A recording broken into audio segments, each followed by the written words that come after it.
We just got our first massive update for EA Sports College Football 25, so in this video we're going to go over everything that they updated and changed and patched for this game. So first, let's go over some of the big things that people really cared about and wanted to get fixed. I think the biggest issue that people had with this game right now was the Super Sim logic as well as the college football playoff rankings. So EA addressed both these things. It says for Super Sim, they increased the handoff rate for simulated RPOs, and then they also have various tuning fixes to increase the gap between good and bad teams / players. But this dev note below that is what's really important. It says we are going to continue to monitor the simulation results to ensure that teams and players are performing within expected ranges, including reducing frequency of upsets based on preseason projections and expected win totals. So now you should see less upsets and you should see wins and results of games that make more sense. Basically, the simulation part of Dynasty should look more realistic, and going hand in hand with this, they also adjusted the polls and the rankings. So it says increase the loss penalty for schools with more than one loss, which is very good because you were having teams in there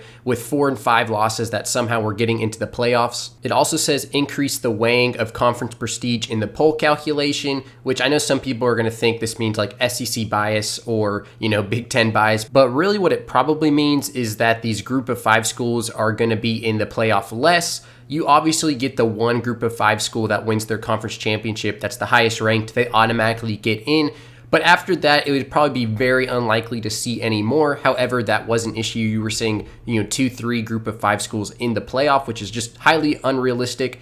So that has been adjusted as well. And lastly, they adjusted the variance in the CFB poll logic versus the media and coaches poll. So I guess that means these are going to look more similar now going forward. Here is a screenshot that Bordeaux posted on Twitter, and you can see, 1, we actually have a new playoff look, but 2, the playoff logic looks a lot better. The team with the most losses that made the playoff was Kansas. They were 9-3, and now it says 9-4 because they lost to Ohio State. 1 loss Miami was the 1 seed after winning the ACC.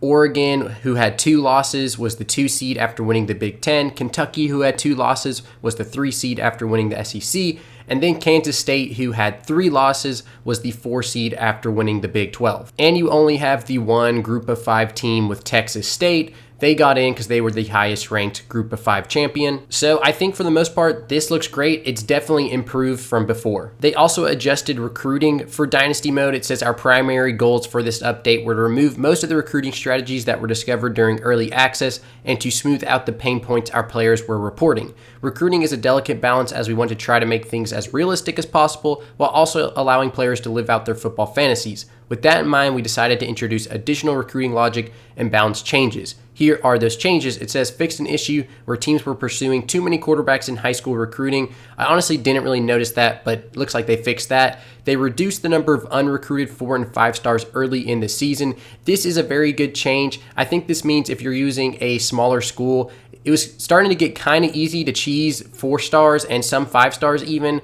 As I got more comfortable with recruiting, I was able to get a lot more 4 stars with Kent State, MTSU, UMass, which is not very realistic. I want it to be a little more challenging than that. So it looks like they are reducing the number of unrecruited 4 and 5 stars, which means a lot of those guys that you were able to snag are going to be gone now. They also increased the number of players that the AI will pursue at one time. And then it says in the note below, the above changes strive to decrease the number of players that go unrecruited until late in the cycle, while also slightly reducing how aggressive the AI could be with those recruits once they start to recruit them. So that to me sounds like there are going to be less recruits that go unrecruited, which means it's going to be harder to get those 4 and 5 stars at a smaller school. However, the ones that still do slip through the cracks, they might be easier to get than before because it says the AI will be less aggressive when recruiting those that fell through the cracks. They finally fixed the glitch where you cannot schedule visits even when you were in the top 5 for the recruit. Thank goodness, because that one was highly annoying. They have a couple other tweaks there to visits, but jumping down to the last bullet point, it says they tuned visit influence effects, removed initial influence when scheduling a visit, increased disparity between winning and losing a game during a visit, tuned the logic for game stakes to better account for ranked teams, And then lastly, increase the penalty for choosing a visit activity that the team does not have a high grade in or the player is not interested in. So basically the way I'm understanding this is that visits have a much bigger effect now when you're recruiting the player. So you need to make sure you win the game. If it's a ranked team, it's going to have higher stakes. You need to make sure you're choosing an activity on the visit that the recruit actually cares about and that you have a good grade in. Again, the visit really matters. So that should be it for recruiting. They also adjusted FCS teams. This is kind of funny. It says they were secretly using professional players and passing them off as collegiate players. They gave them sanctions and ensured they are now using properly rated players. That's just a fun way to say they basically nerfed these FCS teams. So it should be easier to beat them when you actually play them, and it should also be easier to beat them when you sim against them as well. And the second bullet point says they fixed the wear and tear issue with FCS teams, so now there won't be a million injuries every time you play them. They also adjusted the abilities in College Football 25. Platinum tier abilities are now purple because they look too similar to silver abilities before, but now they are purple, so you'll easily be able to tell the difference. It also says rebalance the gold and platinum tiers of the juke and spin move abilities like 360 and sidestep. So this was basically the nerf to the Judkins spin move because that was literally banned in competitive leagues. You were not allowed to use Ohio State because Judkins spin move literally was not stoppable. Thankfully, that is nerfed now. They also rebalanced the platinum tier of the extender ability, which includes not firing on quarterback designed run plays.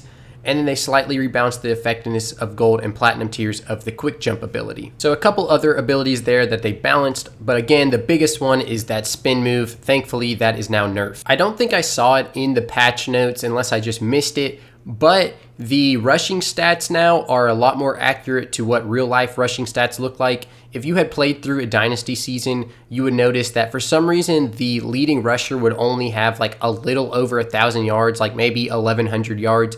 But now it's a lot more realistic. You'll have guys with almost 2,000 yards, 1,800 yards, 1,700 yards. So it's way more realistic to actual college football. A few other random things here. They fixed the glitch where you could only create 20 coaches in Online Dynasty instead of the intended 32. They adjusted dynamic attendance a little bit as well. I'm hoping this makes it a lot better because right now, like if you are a small school that isn't ranked, you basically have no people at your games, which makes no sense. Like I have a Kent State dynasty going. I went 10-4 just this past year. I won the conference championship, or won our bowl game. In the following year, we still have 0 fans despite us being a very good team. So hopefully that fixes that a little bit. They also updated schemes and playbooks for a lot of teams. You can see that list of teams right here. As well as right here, they added 8 new shotgun formations to a total of 35 teams. And you can read the list right there. Here is another really big one. People have been complaining a while now about the pursuit angles and the ability to tackle because of those pursuit angles. And they made tuning and logic enhancements to those pursuit angles. And it says introduce new behavior that further differentiates players with high pursuit ratings versus lower pursuit ratings. So basically, if your players suck and your school sucks, you might still have really bad pursuit angles, but if you have better players, your pursuit angles should hopefully be better than they were before. They made a lot of little gameplay adjustments, like they reduced the frequency of broken tackles from trailing defenders. That was a big one. It felt like every time you try to make a tackle from behind, they basically broke that tackle like 80% of the time. So I am glad that was addressed by EA. They adjusted the AI quarterback behavior to make them throw more lob passes versus bullet passes and to be less aggressive based on awareness ratings. Hopefully it means that garbage quarterback at Akron for some reason isn't absolutely just dotting you up left and right. They increased the speed penalty for running out of stamina during a play. So if your stamina bar goes all the way down to 0, you are going to run very slowly. Also, quarterback scrambles behind the line of scrimmage will lose stamina at a faster rate. So a couple adjustments there to stamina. Again, like I said, there's a ton of little things like this to gameplay that they tweaked. Go read the full list for yourself. There's some good things in there, but we're just going to try to cover some of these big things here. They made several little adjustments to custom conferences. So they fixed an issue in conference rules where divisions were changed to off, even if those divisions were previously turned on. So I know some people were having issues with that. That is now fixed. They fixed an issue where the independence tab disappeared when removing all teams from independence. This is also a big issue that people were having. They would put all the teams in a conference and the independence tab would just completely disappear. So then you couldn't put teams back as independent. This has now been fixed. They also made some pretty big presentation updates with new uniforms, new stadiums, fixing some glitches. So you can see they added new uniform pieces for Baylor, Oregon, Iowa State, Ole Miss, Vandy, Bowling Green, Northwestern, UTEP, Boise State, New Mexico State, App State, Texas State, Louisiana, New Mexico, and South Alabama. So quite a few teams right there got some new uniforms. I know Oregon got several new uniforms. And then on top of that, they just simply adjusted some teams' uniforms to make them look more authentic and realistic to what they do in real life. They made adjustments to the following stadiums: the Holiday Bowl, Texas State, Kansas, Kennesaw State, Oklahoma State, Wake Forest, UL Monroe, and Nebraska. The big one here is Kansas. They have their brand new stadium in the game. The stadium in real life is currently being renovated, so it is not complete, but this is what it's going to look like when it is complete. So super cool to see this in the game before real life. They fixed an issue where the USC mascot would disappear during the opening ceremony, and then they also fixed an issue where the incorrect mascot would appear during the different situations. So I saw this a bunch where like the Nittany Lion would randomly show up on, Michigan's sideline, or Notre Dame's mascot would be in like the huddle with the other team. Like obviously that's not supposed to be happening, so they fixed that. When playing online and playing in Road to the College Football Playoff, they have now changed the teams from 3 tiers to 5 tiers. So previously there were 3 tiers of teams, so like obviously the best teams were at the top, going down to the 3rd tier with the worst teams, but they've now made it to 5 tiers, so it's going to kind of spread out those teams more and kind of give you more options of who you want to play against. They made a lot of little adjustments to Road to Glory. I'm not going to read all of these, but they added actually an additional scenario and NIL content for Road to Glory. I know they fixed the bug where people's skill points were just maxing out randomly after completing a practice. They fixed that. They fixed some crashes after position battle. So several good things here that definitely should help Road to Glory overall. Feel free to pause this and read the whole thing. And lastly, they made a lot of adjustments to Ultimate Team as well. I'm not going to get into all of that because honestly, I don't really play Ultimate Team. And I know a lot of people that are subscribed to me don't play Ultimate Team.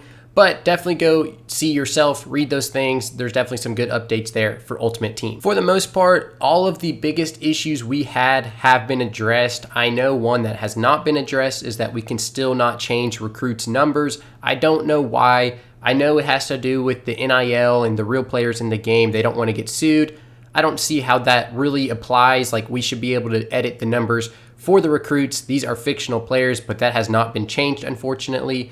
I have heard there are some workarounds, but nothing that is really too great. I did not see anything really about offensive line blocking in this game, either in the patch notes, which kind of sucks because I felt like the O-line blocking definitely needed some tweaks. So once I get in here and I keep playing the game, we'll see if that is different at all. I don't think so, but we'll see, hopefully. So those are probably the 2 biggest things that did not get fixed. Hopefully those can get adjusted in the future. But a lot of the big complaints we have now been addressed. I think the biggest one was the sim logic and the playoff rankings. That has been fixed. The spin move has been nerfed. Recruiting has been tweaked, and the schedule visit glitch has been fixed. The new uniforms are awesome. So just a fantastic update overall. This is what I was waiting for before I made my review on this game. I know it's been out for almost a month now, I think at least 3 weeks, but this update I think is going to drastically change things and make this game better. Like I said, there's still a few issues that were not addressed, but maybe we can get that in the future.